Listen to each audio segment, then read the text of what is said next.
하나님 말씀 봉독합니다. 사무엘하 9장 1절에서 7절 말씀. 사무엘하 9장 1절에서 7절 말씀 교독합니다. 다윗이 이르되 사울의 집에 아직도 남은 사람이 있느냐? 내가 요나단으로 말미암아 그 사람에게 은총을 베풀리라 하니라. 사울의 집에는 종 한 사람이 있으니 그의 이름은 시바라. 그를 다윗의 앞으로 부르매 왕이 그에게 말하되 내가 시바냐 하니 이르되 당신의 종이니이다 하니라. 왕이 이르되 사울의 집에 아직도 남은 사람이 없느냐? 내가 그 사람에게 하나님의 은총을 베풀고자 하노라 하니 시바가 왕께 아뢰되 요나단의 아들 하나가 있는데 다리 저는 자니이다 하니라. 왕이 그에게 말하되 그가 어디 있느냐 하니 시바가 왕께 아뢰되 로드발 암미엘의 아들 마길의 집에 있나이다 하니라. 다윗 왕이 사람을 보내어 로드발 암미엘의 아들 마길의 집에서 그를 데려오니 사울의 손자 요나단의 아들 무비보셋이 다윗에게 나아가 그 앞에 엎드려 절하매 다윗이 이르되 무비보셋이여 하니 그가 이르기를 보소서 당신의 종이니이다. 다윗이 그에게 이르되 무서워하지 말라. 내가 반드시 내 아버지 요나단으로 말미암아 내게 은총을 베풀리라. 내가 내 할아버지 사울의 모든 밭을 다 내게 돌어주겠고 또 너는 항상 내 상에서 떡을 먹을지니라 하니 아멘. 아멘. 자, 옆에 인사합시다. 큰 은혜 받으시길 바랍니다. 큰 자를 할 때는 틀니가 빠져나올 정도로 해야 됩니다. 다시 한번 큰 시작. 자, 오늘 우리에게 말씀을 증거해 주실 목사님이십니다. 최승형 목사님인데 미국 아틀란타 프리머스 교회에서 목회하고 계시고 순복음교회 목사님이십니다. 이번 한국 일정에 오셔서 말씀 증거할 때 여러분 오늘도 큰 은혜 있기를 바랍니다. 자, 목사님 나올 때 환영하면서 삼성과 함께 박수합니다.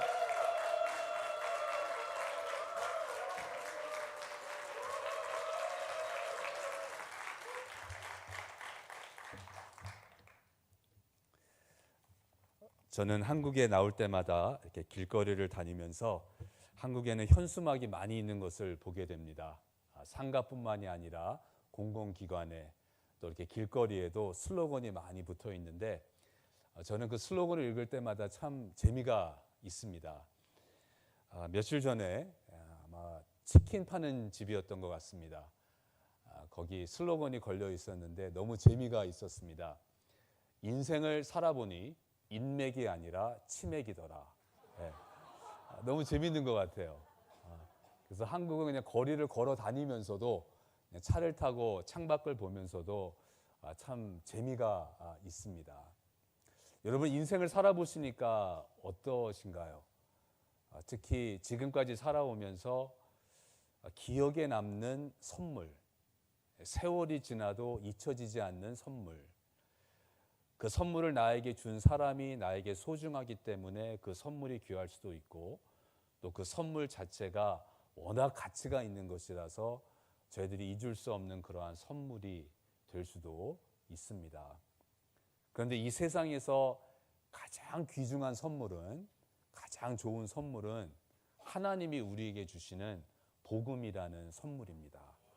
이 복음이야말로 가장 값어치가 있는, 너무나 귀하고 너무나 비싸서 저와 여러분이 도저히 스스로는 구할 수 없는, 얻을 수 없는 그러한 선물입니다.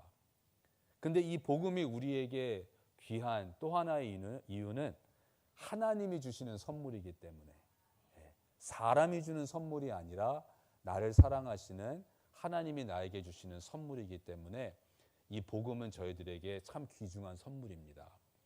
근데 이 복음은 또한 저희들에게는 참 뜻밖의 선물입니다. 기대할 수 없었던 선물, 또한 예상을 벗어나는, 내가 예측할 수 없었던 그러한 선물입니다.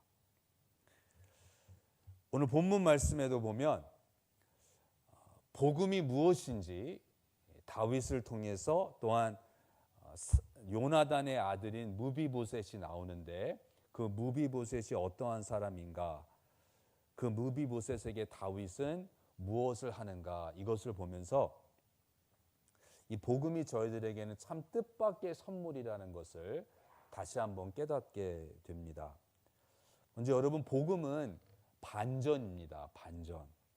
오늘 1절에서 다윗이 이제 왕이 되었습니다. 이스라엘의 왕입니다. 다윗을 그렇게 죽이려고 하였던 사울 왕도 죽었고, 또한 사울의 아들 요나단도 죽었습니다. 다윗은 이제 이스라엘의 왕으로서 살아가고 있는데, 다윗이 누군가를 찾습니다. 누구를 찾는가 하면 1절 말씀에 사울의 집에 아직도 남은 사람이 있느냐. 사울의 후손을, 사울의 집의 사람들을 찾고 있습니다. 왜 찾을까요?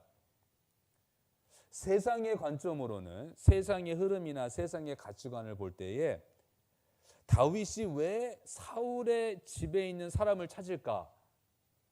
세상의 방식을 보면 지금 왕은, 다윗은 왕이기 때문에 나의 이 왕권을 위협할 수 있는 사람, 사울의 후손이죠. 사울의 자손입니다. 그러니까 다윗이 사울의 집에 아직도 남은 사람이 있느냐? 이것은 세상의 방식으로 볼 때에는 그 사람을 제거하기 위해서, 나의 자리를 빼앗을 수 있는 사람이기 때문에 그 사람을 제거하기 위해서, 그 사람을 없애기 위해서 그러한 사람을 찾을 수 있다 생각할 수 있습니다. 그런데 1절 후반에 보면 반전이 있습니다. 다윗이 왜 사울의 집에 사람을 찾고 있는가? 1절 후반에 보면 그 사람에게 은총을 베풀리라. 은총을 베풀기 위해서 찾는다는 것입니다. 그러니까 사울의 후손이기 때문에 다윗의 왕권을 인정하지 않으면서 내가 왕이다 말할 수 있는 그 사람을 찾는데, 그 이유는 그 사람을 제거하기 위해서가 아니라 그 사람에게 은총을 베풀기 위해서라는 것입니다. 이것이 복음의 반전입니다. 저는 한국에서 중학생 때까지 살다가 이민을 갔습니다. 한국에 살 때에는 전혀 교회를 다니지 않았습니다. 그러다가 미국에 가니까 미국에서는 교회를 다니는 거라 그러더라고요. 그래서 친척을 따라서 교회를 다니기 시작했습니다. 한 6개월을 다녔는데 목사님의 설교도 전혀 이해가 안 되고 모든 것이 생소하니까 재미도 없고 지루하기 짝이 없고 딱 한 가지, 예배를 마치면 도나스가 나오더라고요. 그래서 그 도나스 먹는 맛으로 교회를 한 6개월을 다녔는데, 저희 부모님들도 교회를 다니시다가 뭐 아무것도 모르니까 그냥 스탑을 했습니다. 중단을 했습니다.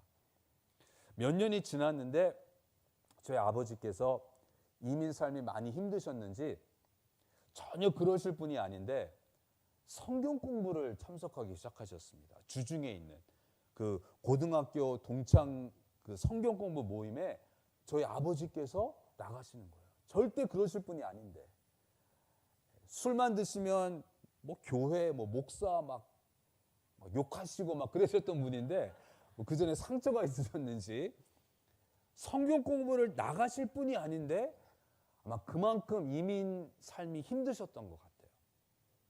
매주 성경 공부를 다니시더니 언제부턴가는 주일이 되면 교회를 나가시는 거예요. 그러다가 몇 달이 지나니까 저랑 제 누나한테 저희 아버지께서 아빠랑 같이 교회 가자고 그러시는 거예요. 그래서 가족이 볼 때 저희 아버지가 너무 변하신 거예요. 그러니까 그런 모습을 보면서 저도 이렇게 반은 호기심으로 아버지를 따라 교회를 다니기 시작했습니다. 근데 그때가 1985년 11월 미국의 추수감사절이었는데, 그 다니던 교회에서 미국 목사님을 초청해서 이 목사님이 설교를 하시는데요, 딱 이러시는 거예요. 우리 모두는 죄인입니다. 여러분은 죄인입니다. 근데 제가 그 말을 딱 듣는 순간 마음이 확 놓이더라고요. 왜냐하면 저는 항상 착하다는 소리를 듣고 자랐어요. 학교에서, 동네에서, 부모님한테, 어른들한테 승혁이는 착하다, 착하다, 착하다. 근데 어느 정도 나이가 되니까요, 그 말이 듣기가 싫고 부담이 되었습니다. 왜냐하면 내가 내 자신을 가장 잘 알잖아요. 착하지 않다는 거. 무슨 생각을 하며 살아가고 있는지, 얼마나 어둡고 어떤 때는 얼마나 추악한 생각을 가지고 살아가는지 제가 알잖아요. 그런데 착하다고 그러니까 너무 부담이 되는 거예요. 그리고 착하다고 말하는 그 사람들의 기대에 내가 어긋나지 않기 위해서 착한 척을 하는 거죠. 착하지도 않은데 착한 척하면서 살아왔던 것입니다. 근데 그게 부담이 되었는데 그 미국 목사님이 우리는 죄인입니다. 당신은 죄인입니다. 하나님이 우리가 죄인이라는 걸 아신다는 거예요. 저한테는 그게 복음이었어요. 마음이 놓이는 거예요. 하나님 다 아시는구나. 그러니까 착하다고 말하니까 착한 척을 해야 저 사람들이 나를 계속 좋아하겠지? 내가 착한 것처럼 행동을 해야 나를 좋아하겠지? 늘 그러한 마음으로 살아왔는데 하나님은 내가 착하지 않다는 것을, 죄인이라는 것을 아신다는 거죠. 하나님이 우리를 사랑하시는데 그 완벽한 아가페 사랑으로 사랑하십니다. 근데 이 아가페라는 것은 사랑의 대상이 누구인지를 정확히 알고 있다는 거예요. 모르고 사랑하는 것이 아니라, 우리 사람들 사이에서는 그러한 말을 할 때가 있죠. 당신이 그런 사람인 줄 알았더라면 내가 사랑하지 않았을 텐데. 근데 하나님은 절대 그러지 않으세요. 우리가 어떠한 사람인지 어떠한 존재인지를 하나님은 완벽하게 아시고 사랑하시는 거예요. 그러니까 안심할 수가 있는 거예요. 하나님은 절대로 내가 너 그러한 놈인지 몰랐다. 네가 그러한 놈인 줄 알았으면 사랑하지 않았을 텐데, 하나님은 절대로 그러실 분이 아니신 거예요. 그래서 그 미국 목사님이 우리 모두는 죄인입니다. 근데 그 다음이 저를 너무나 놀라게 한 거예요. 그런데 하나님이 죄인인 저와 여러분을 사랑하십니다. 죄인인 거를 알면서 사랑하신다는 거예요. 세상은 그렇지 않잖아요. 죄인이면, 나쁜 짓을 했으면 사랑하지 않는 거잖아요. 경계하고 멀리하고 미워하는 거잖아요. 누군가가 나에게 상처를 줬을 때, 나에게 잘못했을 때 우리는 그 사람을 사랑하는 게 아니잖아요. 그런데 하나님은 우리가 죄인인데 우리를 사랑하신다는 거예요. 그 복음의 반전. 그래서 저는 그날 예수님을 영접했습니다. 거듭났습니다. 너무나 기쁘고 감사해서 막 눈물이 나오는 거예요. 너무나 마음이 놓이면서 하나님 앞에서는 착한 척 할 필요가 없구나. 그냥 내 있는 모습 그대로 하나님이 나를 사랑하시기 때문에, 그리고 그 하나님의 사랑은 절대로 변하지 않는 사랑이기 때문에, 영원한 사랑이기 때문에 마음이 놓였던 것입니다.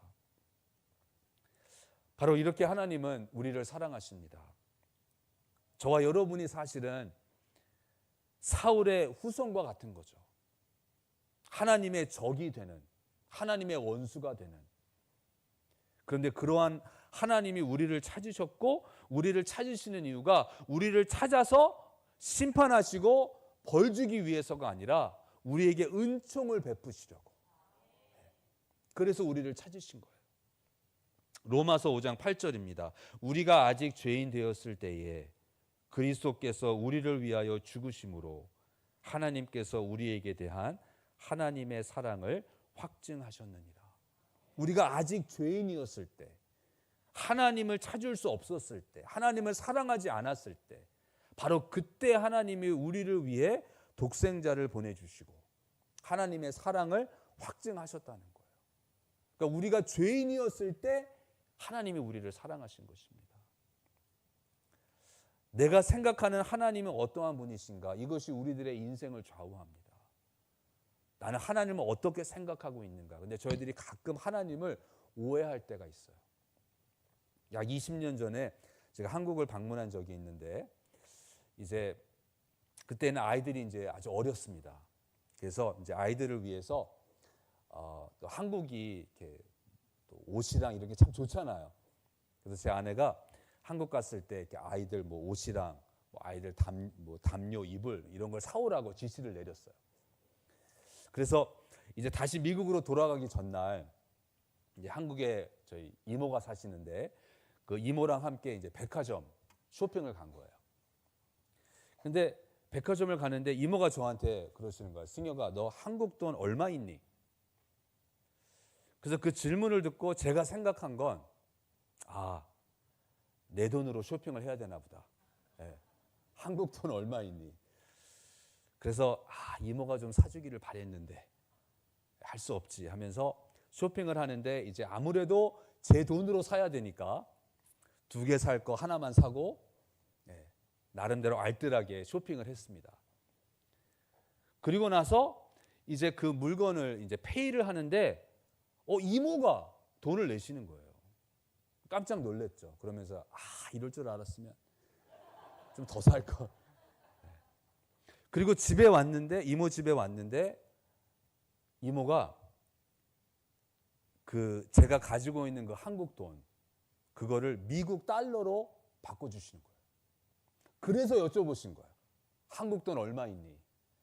그 다음날 미국으로 돌아가는 조카를 위해서 한국 돈 가지고 다시 미국에 가봤자, 그러니까 그거를 미국 달러로 바꿔주시려고 저한테 그 질문을 하셨던 거예요. 저는 그거를 몰랐던 거죠. 이모를 오해했던 거죠.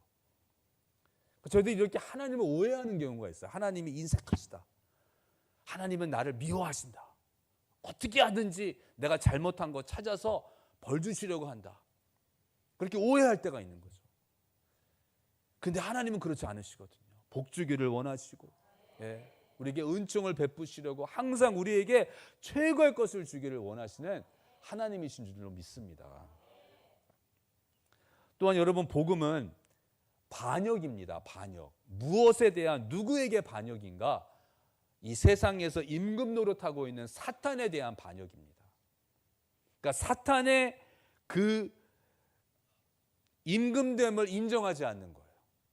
또한 세상의 가치관을 따르지 않는 것입니다. 세상의 가치관에 대한, 잘못된 가치관에 대한 반역입니다.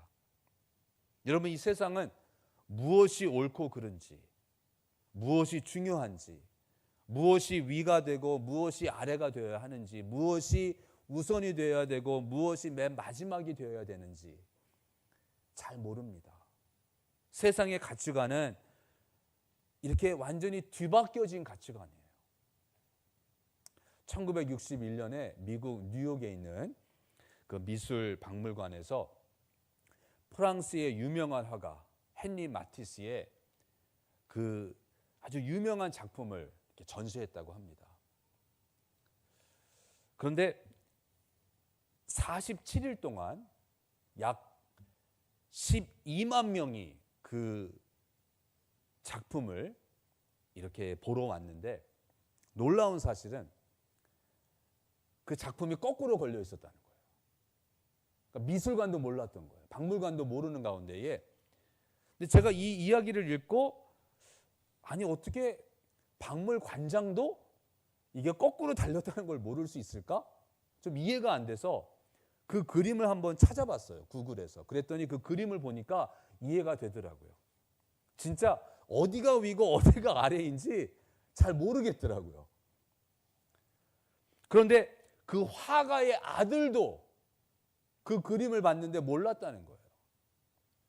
그런데 그 전문가도 아니고 뭐 미술가도 아니고 그냥 뉴욕에서 회사를 다니고 있는, 그런데 이 마티스를 참 좋아하는 어떠한 사람이 있었는데, 그 사람이 이제 자기가 좋아하는 화가의 이제 그림이 전시가 되니까 박물관을 방문을 했고, 그래서 딱 그 그림을 보는데 이게 뭔가가 이상하더라는 거예요. 뭔진 모르겠는데 좀 느낌이 이상하더래.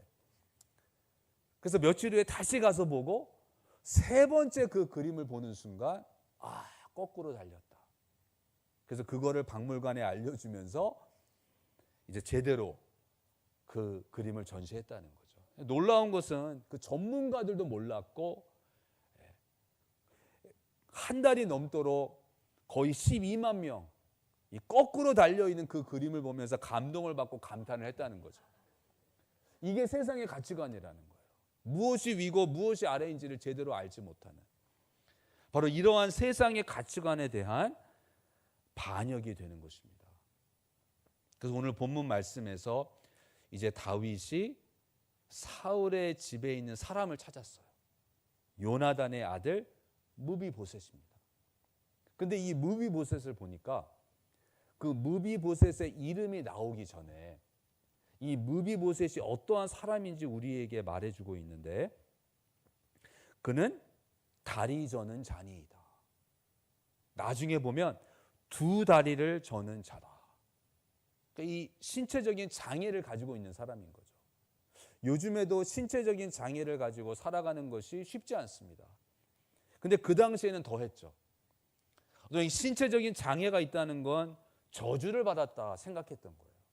그러니까 이 무비보셋은 신체적인 장애가 있는 것뿐만이 아니라 그 장애로 인해서 평생 마음에 큰 상처가 있었던 거죠. 그래서 자신을 가리켜서 4절에 보면 8절에 보면 죽은 개 같은 나 이렇게 말합니다. 자신을 가리켜 나는 죽은 개와 같습니다. 개만도 못한, 개보다도 못한 인생입니다. 정말 무비보셋은 그랬던 거예요. 다시 말하면 지금 다윗이 무비보셋에게 은총을 베푸는데 이 무비보셋은 다윗을 위해서 해줄 수 있는 게 아무것도 없는 사람이라는 거예요. 근데 세상의 가치관은 뭔가요, 여러분? 나에게 무엇인가를 해줄 수 있는 사람한테는 잘해주는 거죠. 근데 나에게 전혀 도움이 안 되는 사람, 나에게 플러스가 될 수 없는 사람, 나를 위해서 아무것도 해줄 수 없는 사람, 그러한 사람들에게는 잘해줄 필요가 없는 거예요. 그게 세상의 가치관입니다. 근데 복음은 정반대예요. 나에게 아무것도 해줄 수 없는 사람에게 사랑을 베푸는. 저희들이 하나님을 위해서 무엇을 할 수 있겠습니까? 저희들이 물론 하나님을 사랑하기 때문에 헌신하고 봉사하고 하나님 말씀에 순종하죠. 하지만 천지만물을 창조하신 전지전능하신 하나님 앞에서 저와 여러분의 능력과 재능 얼마나 될까요? 하나님을 위해서 정말 저희들이 할 수 있는 것이 뭘까요? 근데 그러한 저희들을 하나님이 사랑하시고 저희들에게 은총을 베풀어 주신다는 것입니다. 그래서 복음은 반역인 거예요. 특히 무비보셋을 말할 때 어디에 살고 있는가 우리에게 말해주고 있는데 4절에 보면 로드발 암미엘의 아들 마길의 집에 살고 있습니다. 근데 이 로드발이라는 곳에 살고 있는데 이 로드발은 히브리어로 아무것도 아니라는 뜻이에요. nothing이라는 것입니다. 그러니까 이게 무비보셋의 삶이라는 거예요. 아무것도 아닌 삶. 건질 것이 없는 삶. 그러니까 무비보셋의 이름 자체가 수치라는 뜻입니다. 그러니까 무비보셋은 수치스러운 부끄러운 삶이고 아무것도 아닌 허무한 인생이라는 거예요. 근데 바로 그러한 무비보셋에게 다윗은 은총을 베풉니다. 이게 복음인 거예요. 저희들도 어떤 때는 무비보셋처럼 내 삶이 왠지 부끄럽기도 하고 또 왠지 허무하고 내가 지금까지 뭘 한 건가?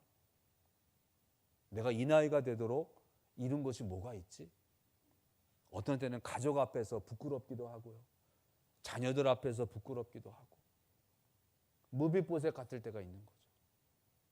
또 신체적인 장애는 아니라 할지라도 무비보셋처럼 무엇인가가 부족한 내 자신을 보면 내 삶을 보면 그냥 늘 뭔가가 부족해. 할 수 있는 게 없는 것 같아. 무비보셋과 같은 저와 여러분을 하나님께서는 외면하지 아니하시고 버리지 아니하시고 오히려 저희들을 찾아와 주시고 저희들에게 은총을 베풀어 주십니다.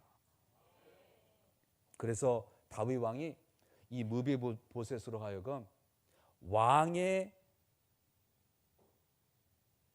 상에서 식사를 하게 합니다. 그러면서 무비보셋은 왕자 중 하나처럼 왕자가 된 거예요. 이 무비보셋이 두 다리를 저는 아무것도 없는 이 무비보셋이 왕자가 된 것입니다. 왕과 함께 식사를 하는. 근데 이것이 복음이죠, 여러분. 저와 여러분이 무비보셋과 같은데 하나님이 저와 여러분을 하나님의 자녀로 불러주셨습니다. 왕의 자녀로. 하나님은 왕이시죠. 저희들이 왕의 자녀가 되었다는 것입니다. 나의 인생은 로드발 같을 때가 있어요. 허무하고 아무것도 아닌, 뭔가 없는, 건질 게 없는 것처럼 보이는, 실패한 것 같은. 근데 그러한 로드발에 살고 있었던 저희들을 하나님이 찾아와 주셔서 이제 하나님의 자녀로 삼아 주셨습니다. 그래서 복음은 세상에 대한 반역입니다. 여러분, 세상은 뭔가요? 세상의 메시지는 이것입니다. 너 죽고 나 살자. 이게 세상의 논리예요. 이것이 세상의 경쟁 논리입니다. 너 죽고 나 살자. 근데 십자가 메시지는 정반대죠. 나 죽고 너 살아라. 주님이 우리를 위해 대신 죽으심으로 우리가 살게 된 것입니다. 제가 좋아하는 토니 캠폴로라는, 지금은 이제 천국에 가셨는데 오랫동안 사회학 교수로서, 그리고 나중엔 또 이렇게 목사 안수를 받으셨는데, 이 토니 캠폴로 이 교수님은 이렇게 말씀 집회를 많이 하셨는데, 한 번은 그 토니 캠폴로 그분이 이러한 이야기를 했습니다. 하와이에 집회가 있어서 이제 하와이를 갔는데, 하와이는 미국 땅이지만 미국 본토에서 좀 멀리 떨어져 있죠. 그러다 보니까 이렇게 시차가 있는 거예요. 그래서 이 시차 때문에 밤에 잠이 안 오는 거예요. 호텔에 누워 있는데 새벽 막 1시, 뭐 2시 이런데 잠이 안 와. 그래서 그냥 밖으로 나갔어. 길거리로 나갔는데 마침 가까운 곳에 24시간 영업을 하는 식당이 있는 거예요. 그래서 식당에 들어가서 이제 커피를 마시며 이러고 있는데, 조금 있으니까 여자 몇 명이 막 수다를 떨면서 들어와요, 식당 안으로. 근데 그 여자들을 보니까 누가 보더라도 다 창녀들이에요. 그래서 밤 일을 마치고 이제 식당에 온 거예요. 그래서 앉아가지고들 계속 막 수다를 떨고 있어요. 일부러 들으려고 했던 건 아닌데 하도 시끄럽게 떠드니까 이 토니 캠폴로 교수님한테 그 여자들이 하는 이야기가 들리는 거예요. 그 중에 한 명이 이래요. 근데 사실은 내일 내 생일이다. 그랬더니 그 친구들이 그러는 거야. 아이고, 그래서 뭐? 네 생일이어서 뭐 선물이라도 기대하니? 우리 같은 사람들 뭐 생일 중요해? 누가 챙겨줄 줄 알아? 막 핀잔을 주는 거야. 그러니까 그 생일이라는 그 사람이, 아니 뭐 해달라는 게 아니라 뭐 그렇다는 거야, 이렇게 이야기를 합니다. 그리고 이제 식사를 마치고 그 여자들은 나갔어요. 토니 캠폴로 교수님이 그 이야기를 들으니까 참 마음이 안 좋은 거야. 그래서 그 식당 주인한테 물어봅니다. 조금 전에 여기 있었던 그 여자분들 단골 손님이냐고 했더니 매일 온대, 그 시간에. 그러냐고. 제가 이렇게 이야기를 들어보니까 그 중에 한 명이, 여기에 앉았던 그 사람이 내일이 생일이라고 하네요. 그랬더니 에그네스입니다. 에그네스라는 그 이름인데, 내일이 생일이래요? 그렇구나.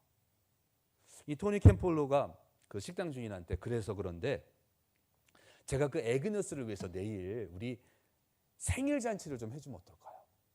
그래서 이 식당 좀 데코레이션도 하고 생일 케이크도 준비를 하고, 그리고 에그네스 친구들이 이렇게 몰래 불러가지고 에그네스가 내일 식당에 왔을 때 좀 이렇게 깜짝 쇼를 해주면 어떨까요? 그러니까 식당 주인도 막 좋아하면서 너무 좋은 생각이라고, 내가 도와드리겠다고. 그래서 그 다음날 또 한 새벽 한 1시 반에 토니 캠폴로가 그 식당을 가가지고 좀 일찍 가서 이렇게 해피 벌스데이 막 이런 것도 붙여놓고 풍선도 준비하고, 식당 주인은 케이크를 준비해가지고 또 에그네스 친구들도 초청을 한 거예요, 몰래. 그래서 이제 식당이 사람들로 가득 찼어. 시간이 되니까 아니나 다를까 에그네스가 친구들과 함께 또 식당 문을 딱 열고 들어옵니다. 그때 다들 해피 벌스데이 막 이래. 축하해, 생일 축하합니다, 생일 축하합니다, 사랑하는 에그네스. 그러면서 식당 주인이 그 촛불이 있는 생일 케이크를 들고 에그네스한테 가는 거예요. 에그네스 생일 축하해요. 그때는 에그네스가 그 생일 케이크를 보면서 벌썩 주저앉습니다. 눈물을 흘리면서, 나 생일 케이크 받아본 적이 없는데 이 생일 케이크 꼭 안 먹어도 되죠. 이거 이대로 간직해도 되죠. 막 그러는 거예요. 그러니까 그 식당 주인도 막 눈물을 흘리고 거기에 있던 사람들도 눈물을 흘립니다. 그러면서 그 토니 캠폴로 교수님이 그러는 거예요. 그 이야기를 하시면서 여러분, 이게 예수 그리스도의 교회가 아닐까요? 창녀를 위해서 깜짝 소리를 해주는, 세상에서 버림받은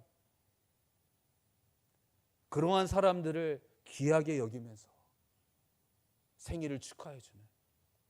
여러분 한번 상상을 해보십시오. 하와이 호놀룰루 새벽 2시에 24시간 영업하는 그 작은 식당 안에서 한 창녀를 위한 생일잔치가 벌어지고 있습니다. 이것이 교회가 아닐까요? 이것이 복음이 아닐까요? 네. 여러분, 바로 그것입니다. 바로 주님은 저와 여러분 참 무비보셋 같을 때가 있고 로드발과 같은 그러한 삶을 살아갈 때가 있는데, 그러한 저희들을 외면하지 아니하시고 멀리하지 아니하시고 생일 케이크를 들고 찾아오시는 주님, 너는 귀하다, 내가 너를 사랑한다 말씀하시는 줄로 믿습니다. 오늘 여기 계신 분들 가운데 혹시라도 무비보셋 같은 그러한 인생이라고 생각하신다면 하나님께서 여러분을 사랑하십니다. 여러분에게 은총 베풀기를 원하십니다. 너는 내 것이라고 말씀하시면서 하나님의 자녀로 불러주시는 줄로 믿습니다. 기도하겠습니다. 무비보셋과 같이 부끄럽기도 하고 수치감을 느낄 때도 있습니다. 주님, 무비보셋이 로드발에 살았던 것처럼 주님, 저희들의 인생도 삶의 현 주소가 어떤 때에는 아무것도 아닌 너무나도 허무하게 느껴질 때 있습니다. 무비보셋처럼 두 다리를 저는 내 삶을 볼 때, 내 자신을 볼 때 부족함이 너무나도 많고 실패한 것 같고, 하지만 그러한 저희를 멀리하지 아니하시고 사랑한다 말씀하시며 우리가 있는 로드발로 찾아와 주시는 주님, 이제 하나님의 자녀로 불러주시고 하나님의 상으로 불러주시는 그 사랑과 은혜에 감사합니다. 우리에게 가장 귀한 선물, 또한 뜻밖의 선물, 기대할 수 없었던 그 선물 복음, 주님, 그 복음으로 인하여 오늘 다시 한번 주님을 사랑한다고 고백하며 주님을 위해 살겠다고 고백합니다. 이 시간에 이 자리에 있는 하나님이 사랑하시는 하나님의 자녀들 가운데에 오늘 특별히 하나님의 은총과 하나님의 위로와 하나님의 사랑이 필요한 그 자녀를 찾아가 주시옵소서. 1985년 11월 저를 찾아와 주신 주님, 바로 오늘 이 시간 또 그 한 영혼을 찾아가 주시고 너는 내 것이라 말씀하여 주시옵소서. 예수님의 이름으로 기도드립니다. 아멘.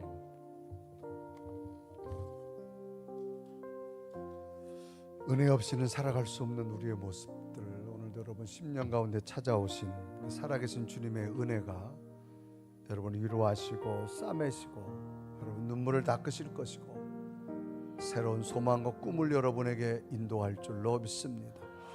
우리 살아왔음이 은혜였음을 고백하며 우리 신앙 고백의 모습으로 찬양합니다. 누려왔던 모든 것들이, 내가 지나왔던 모든 시간이,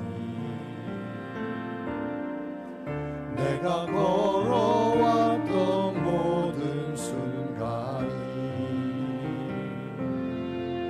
당연한 것 아니라 은혜였소. 아침 해가 뜨고 아침 해가 뜨고 저녁에 노을, 봄의 꽃향기와 가을의 열매, 변하는 계절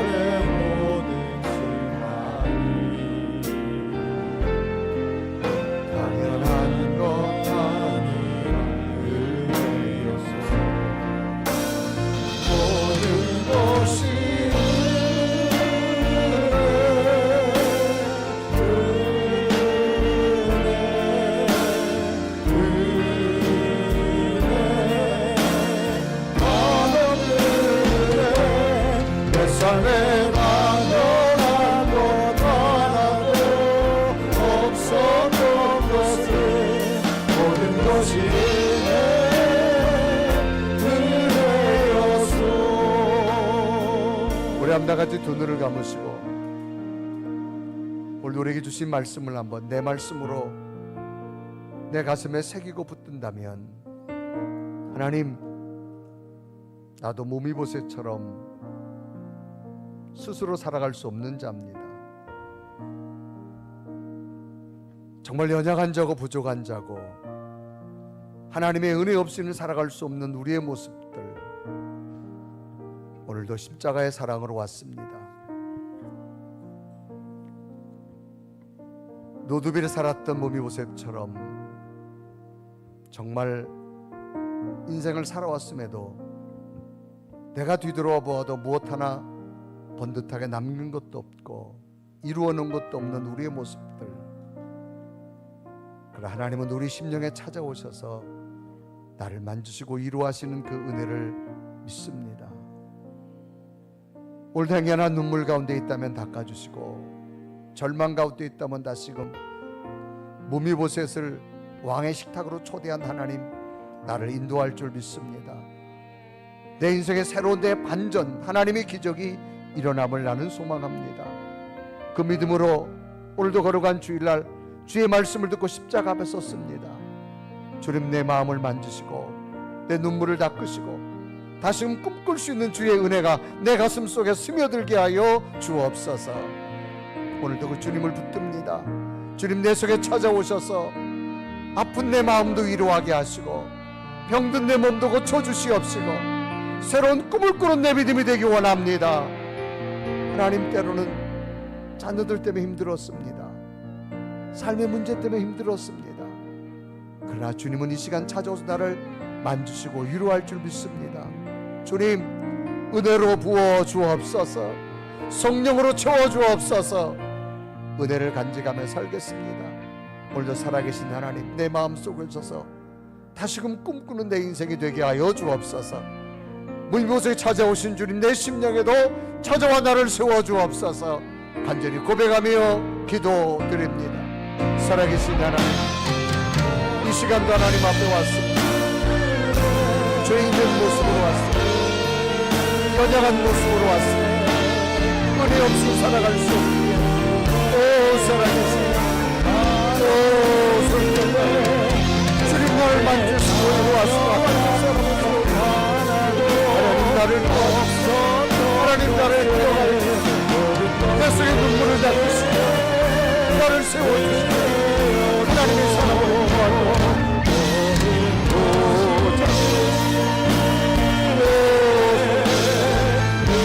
주여, 나를 만지시고 하나님, 당신의 거룩한 것을 당신의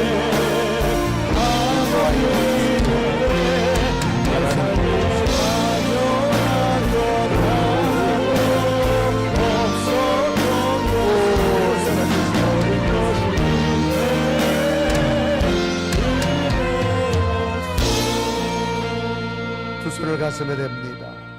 살아계신 하나님, 내 마음을 만져 주옵소서. 주님의 십자가의 능력은 이 세상 어느 것도 해결할 수 없는 내 마음 깊은 곳에 죄의 문제와 고민의 문제와 절망의 문제, 눈물을 닦아주심을 믿습니다. 이 시간 두 손도 내 심령 깊은 곳에 찾아오셔서 위로하시고 싸매시고 용기 주시고 보듬어 주시고 안아 주옵소서. 예수 그리스도 이름으로 간절히 기도드리옵나이다. 아멘.